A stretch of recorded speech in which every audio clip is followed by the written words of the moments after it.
வணக்கம். நான் உங்கள் ஜெயா. இன்றைக்கி நம்ம இந்த வீடியோவில் ஸ்டைலிஸ்டிக்ஸை பற்றி பார்க்கலாம் வாங்க. லிட்ரரி கிரிட்டிசிசம்லேருந்து லிங்குவிஸ்டிக்ஸ்க்கான ஒரு சப் டிசிப்ளின் தான் இந்த ஸ்டைலிஸ்டிக்ஸ். இந்த லிங்குவிஸ்டிக்ஸில் பார்த்திங்கன்னா ஸ்டைலிஸ்டிக் அனலைசிஸ் திருப்பி வரக்கூடிய பேட்டர்ன்ஸ், அது பேச்சாக இருக்கலாம், இல்லைனா எழுத்து மொழியாக இருக்கலாம், இல்லைனா இலக்கியத்தில் இருக்கலாம். இதை பற்றி தான் இவங்க இதில் பார்ப்பாங்க. ஸ்டைலிஸ்டிக்ஸ் அப்ளைடு லிங்குவிஸ்டிக்ஸோட ஒரு பிரான்ச்சு.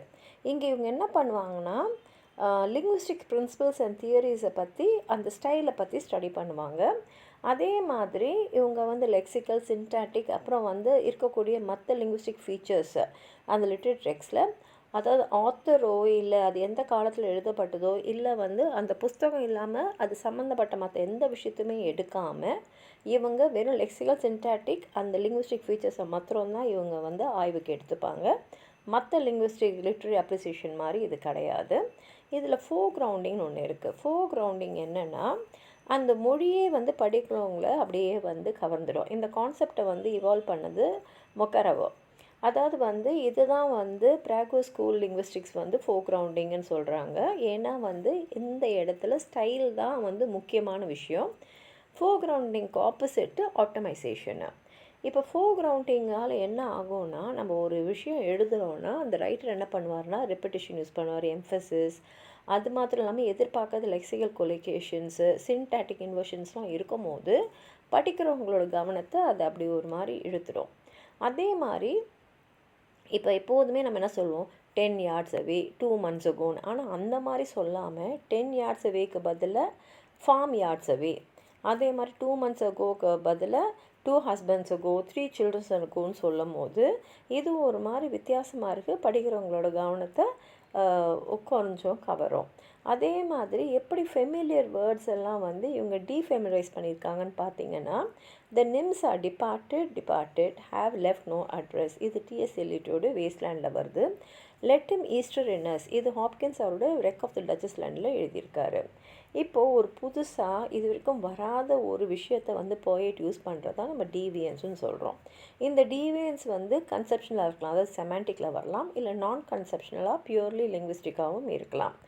இப்போது life's a walking shadow, a poor player, it's a tale told by an idiot full of sound and fury signifying nothing.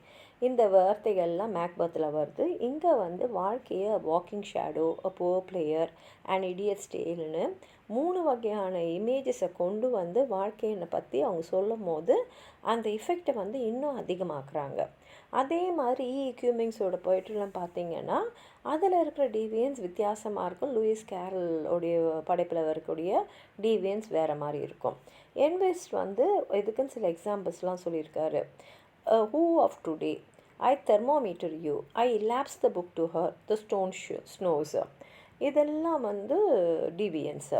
இப்போ லிங்குவிஸ்டிக் டீவியேஷன் அப்படின்றது என்ன அப்படின்னு பார்த்தோன்னா, அதில் டிஃப்ரெண்ட் லெவல்ஸ் இருக்குது. Lexical, semantic, syntactic, phonological, morphological, graphological, historical, dialectal, register. ஒன்றையும் பற்றி நம்ம தீவிரமாக பார்க்கலாம். லெக்சிக்கல் டீவியேஷன்றது ஒரு ஃபார்ம் ஆஃப் நிகோலிசம். இதில் புது வார்த்தைகள் அவங்களா உருவாக்குவாங்க.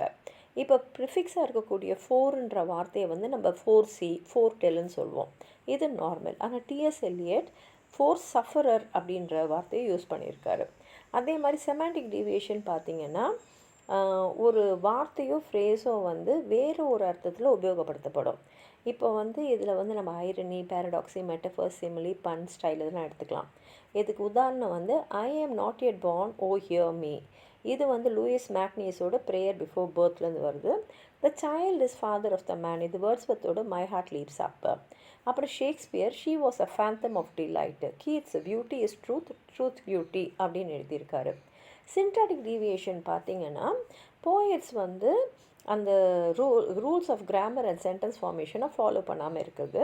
சின்டாட்டிக் டீவியேஷன் ஒரு பேட் ஆர் இன்கரெக்ட் கிராமராகவும் இருக்கலாம், இல்லை சின்டாட்டிக் ரீஅரேஞ்ச்மெண்ட் இல்லை ஹைப்பர்பேஷனாகவும் இருக்கலாம். இதுக்கு example I doesn't like him. இப்போ ஐ டோன்ட் லைக் ஹிம் தான் வரணும். ஆனால் இங்கே ஐ டசன்ட் லைக் ஹிம்னு வந்திருக்கு. I know not, I know தெரியும், நாட்டுன்னா தெரியாது. I know not. saw you anything, he me saw. இது மாதிரிலாம் அவங்க எழுதுவாங்க. ஃபோனலாஜிக்கல் டீவியேஷன்றது சவுண்டில் வேணுன்ட்டே ஒரு ரைம் கொண்டு வரதுக்காக கொண்டு வர்றது. இதில் 2 வகையான டீவியேஷன் இருக்குது. ஒன்று வந்து கன்வென்ஷனல் லைசன்ஸ், இது வந்து வேர்ஸ் காம்போசிஷனுக்காக கொடுக்குறது. இன்னொன்று வந்து ஸ்பெஷல் ப்ரொனன்சியேஷன், இது வந்து அந்த ரைமிங் கன்வீனியன்ஸ்க்காக இருக்கிறது. இப்போ முதல் வகையில் பார்த்தீங்கன்னா அதில் ஆப்பிசிசிஸ், சின்கோப், ஆப்போகோப் வரும். ஆப்பிசிசிஸ்ன்றது முதல்ல வரக்கூடிய அந்த வேர்டு ஃப்ரேஸ் அந்த பார்ட் வந்து ஒமிட் பண்ணிடுது. எக்ஸாம்பிள் இட் இஸ், இதில் ஐ இல்லை. சின்கோப்புன்றது நடுவில் இருக்கிற வார்த்தையை ஒமிட் பண்ணுறது. நெவர், ஓவர், பவர், இதில் பார்த்தீங்கன்னா நடுவில் இருக்கிற அந்த எழுத்து இல்லை. அப்போகோப்புன்றது ஃபைனல் பார்ட்டை ஒமிட் பண்ணுறது. இதுக்கு எக்ஸாம்பிள் ஆஃப்ட், ஆஃப்னுக்கு பதிலாக ஆஃப்ட். இப்போ செகண்ட் டைப் ஆஃப் டீவியேஷன் பார்த்தீங்கன்னா அந்த போயம் ரைமிங்காக வரதுக்காக இந்த நவுனான விண்டை வந்து ப்ரொனவுன்ஸ் பண்ணும்போது வைண்ட், டபிள்யூஐஎன்டி, வைண்ட். இப்போ வந்து நம்ம ஏதோ வைண்ட் பண்ணுற மாதிரி அந்த ப்ரொனன்சியேஷன்லாம் பண்ணுறது. மார்ஃபலாஜிக்கல் டீவியேஷன்றது ஒரு இன்டென்ஷனலான டீவியேஷன். சாதாரணமாக வழக்கமாக இருக்கக்கூடிய ஸ்பெல்லிங், ஃபார்மேஷன், கன்ஸ்ட்ரக்ஷன் இல்லை அப்ளிகேஷன் ஆஃப் வேர்ட்ஸில் நம்ம டீவியேட் ஆகிறது.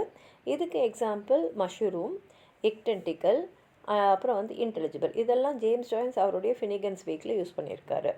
கிராஃபலாஜிக்கல் டீவியேஷன் பார்த்திங்கன்னா போயட்ஸ் வந்து வார்த்தைகளை வந்து லைன்ஸு, ஸ்பேஸு, ரைம் இதெல்லாம் இல்லாமல் எழுதுது. இப்போ கியூமிங்ஸோட போயமில் பார்த்தீங்கன்னா seekers of truth, follow no path, all paths lead way, truth is யோர்னு எழுதியிருக்காரு. டீவியேஷன் இந்த ஹிஸ்டாரிக்கல் பீரியட்னு பார்த்தீங்கன்னா போயட்ஸ் வந்து இதில் ஆர்ட்ஷேக் வேர்ட்ஸ், அதாவது இப்போ வந்து நடைமுறையில் இல்லாத சொற்கள் ஒரு காலத்தில் இருந்திருக்கலாம், அதை இப்போ வந்து ஒரு அவங்களோட போய்ட்ரியில் யூஸ் பண்ணுறது. ஓ ரோஸ் தவ் ஆர்ட் சிக், இப்போ தவ்ன்ற வேர்டு வந்து இப்போலாம் நம்ம யூஸ் பண்ணுறதில்ல, ஆனால் அவங்க எழுதியிருக்காங்க. டயலக்டல் டீவியேஷன்றது இதுக்கு இன்னொரு பேர் டயலக்டிசம். இதை வந்து இந்த பேரை காயின் பண்ணது லீச்சு. இவர் வந்து சோஷியலாக ரீஜனலாக வந்து ஏற்கனவே இருக்கக்கூடிய டயலக்ட்லேருந்து டீவியேட் பண்ணி, அதாவது நார்மல் ஸ்டாண்டர்ட் ஆஃப் லாங்குவேஜ்லாம் டீவியேட் பண்ணுறது. இதுக்கு எக்ஸாம்பிள் வந்து ஹெக்டுகைஸ், இது ஒரு டைப் ஆஃப் டான்ஸு. வீண்டு, ஒரு நியூலி வீண்டு கிட் இல்லைன்னா லேம்ப் சொல்கிறது. அப்புறம் ராண்டஸ், இது வந்து யங் புல்லக்ஸு. இதெல்லாம் ஸ்பென்சரோட ஷெப்பர்டஸ் கேலண்டரில் நம்ம பார்க்கலாம். அப்புறம் டீவியேஷன் ஆஃப் ரெஜிஸ்டர்ன்றது இதில் முக்கியமாக என்ன ஆகிடுதுன்னா ரெஜிஸ்டர் மிக்சிங்னு ஒரு வருது. இது வந்து எப்படின்னா வேறு ரெஜிஸ்டர், அதாவது டெக்ஸ்ட்லாம் தான் நம்ம யூஸ் பண்ணுறது தான். இதையும் சொன்னது லீச் தான். ஒரு ஸ்டைலிஸ்டிக் அப்ரோச் என்ன பண்ணோன்னா ஸ்டூடெண்ட்ஸ்க்கு வந்து அந்த லாங்குவேஜோட ரோலை வந்து இன்னும் நல்லா புரிஞ்சிக்கிறதுக்கு, அந்த லாங்குவேஜில் இருக்கிற வேர்ட்ஸ், சென்டென்ஸ், ஸ்ட்ரக்சர்ஸை வந்து இன்னும் நல்லா வந்து புரிஞ்சுக்கிட்டு மேன்மையாக வந்து அதை அணுகிறதுக்கு உதவி செய்யும். அதே மாதிரி ஸ்டைலிஸ்டிக்ஸ் எப்படி பண்ணுவாங்கன்னா அந்த லிட்ரரி கிரிட்டிசிசமை வந்து இன்னும் சயின்டிஃபிக்கலாக, மெத்தாடிக்கலாக, அப்ஜெக்டிவாக, ப்ரிசைஸாக செய்யறதுக்கு உதவும். லிட்ரரி கிரிட்டிசிசம் இன்னும் explicit, formal, objective, rigorous and publicly வெரிஃபைலாக இருக்கலாம். Russian formalism, French structuralism, new கிரிட்டிசிசம்லாம் இந்த ஸ்டைலிஸ்டில் வராது. Practical criticism, new criticism, stylist வந்து அந்த தியரிஸ் கீழே வந்தாலும் ஸ்டைலிஸ்ட் வந்து ப்ராக்டிக்கல் கிரிட்டிசிசம் அண்ட் நியூ கிரிட்டிசிசம்லேருந்து வேறுபடுவாங்க. ப்ராக்டிக்கல் கிரிட்டிசிசம் வந்து சென்ஸ், டோன், ஃபீலிங், இன்டென்ஷனோட மீனிங் எப்படி சிக்னிஃபை இருக்கோ அதில் தான் அவங்க வந்து அவங்களுடைய ஆய்வு இருக்கும். அதே மாதிரி இன்டர்பிரிட்டேஷன் ஆஃப் லிட்ரேச்சர் தான் அவங்களோட நோக்கமாக இருக்கும். ஸ்டைலைஸ் வந்து எப்படின்னா அந்த லெக்ஸஸ், சின்டாக்ஸ், ஃபோனாலஜி அந்த ஃபீச்சர்ஸில் தான் அவங்க வந்து ஃபோக்கஸ் பண்ணுவாங்க. அந்த ஸ்டைலை டிஸ்கிரைப் பண்ணுறது தான் அவங்களுடைய நோக்கமாக இருக்கும். இப்போ வந்து அதில் வந்து 4-fold டைப்பாலஜின்னு ஸ்டைலில் இருக்குது கம்யூனிகேஷனில். அதாவது ஸ்பீக்கரோட point of view, the hearer point of view, the code point of view, the reference point of வியூன்னு சொல்லுவாங்க. ஸ்பீக்கர் சென்டர்டு வந்து நம்ம எக்ஸ்ப்ரெசிவ் ஸ்டைலிஸ்ட்னு சொல்லுவோம். இங்கே அந்த ஸ்பீக்கரோட ஐடியா, அவரோட ஃபீலிங்ஸ், அவங்களோட பர்சனாலிட்டி மேலே தான் நம்ம வந்து கான்சென்ட்ரேட் பண்ணுவோம். அதுதான் வந்து அடாப்ட் பண்ணது வந்து idealist group of Spitzer, Vossler, Croce. Learner சென்டர்டுக்கு வந்து அஃபெக்டிவ் ஸ்டைலிஸ்ட்னு சொல்லுவோம். இதில் வந்து ரிசீவரோடைய அந்த ஃபீலிங்ஸ் மேலே தான் இருக்கும். இதை வந்து ஃபாலோ பண்ணது வந்து Charles Bailey and Stanley Fish. இதை ப்ராக்டிஸ் பண்ணது இவங்களோட ஸ்கூல் தான். கோட் சென்டர்டு ஒரு அப்ஜெக்டிவ் ஸ்டைலிஸ்ட் வந்து ஸ்டைலை ஒரு சாய்ஸாக இல்லை பர்டிகுலர் செலெக்ஷனாக, காம்பினேஷன் ஆஃப் லாங்குவேஜை ஒரு மெஷரபிள் குவாலிட்டியில் யூஸ் பண்ணியிருப்பாங்க. ரெஃபரன்ஸ் சென்டர்டு இல்லைனா மிமெட்டிக் ஸ்டைலிஸ்ட் வந்து இந்த ஸ்டைலுக்கும் சப்ஜெக்ட்டுக்கும் இருக்கக்கூடிய ரிலேஷன்ஷிப் அதை ரெப்ரசன்ட் பண்ணும். இதில் வந்து லோ, மிடில், ஹை ஸ்டைலெல்லாம் இருக்குது. அட்வான்டேஜஸ் இந்த ஸ்டைலிஸ்டிக் அனாலிசிஸில் என்ன இருக்குன்னா ரீடர்ஸ்க்கு வந்து ஸ்கில் ஆஃப் அப்ரிசியேஷனை அது சொல்லிக் கொடுக்கும். அது மாத்திரம் இல்லாமல் ஒரு படைப்பை நம்ம படிக்கும் போது அதுலேருந்து இன்னும் நிறைய இன்ஃபர்மேஷன் வாங்கிக்கிறதுக்கு, இன்னும் அந்த ஏஸ்டிக் ப்ரெஷரை வந்து அந்த படைப்பை படிக்கும் போது நம்ம அனுபவிக்கிறதுக்காக தான் இந்த ஸ்டைலிஸ்டிக் அப்ரோச்சு உங்களுக்கு அதான் சொல்லணும்னு நினச்சிங்கன்னா கீழே இருக்கிற கமெண்ட் பாக்ஸில் எழுதுங்க. இந்த வீடியோ லைக் பண்ணுங்கள், உங்கள் ஃப்ரெண்ட்ஸோடு ஷேர் பண்ணுங்கள். சப்ஸ்கிரைப் பண்ணாதவங்களாம் ப்ளீஸ் சப்ஸ்கிரைப் பண்ணி சப்போர்ட் பண்ணுங்கள். நன்றி.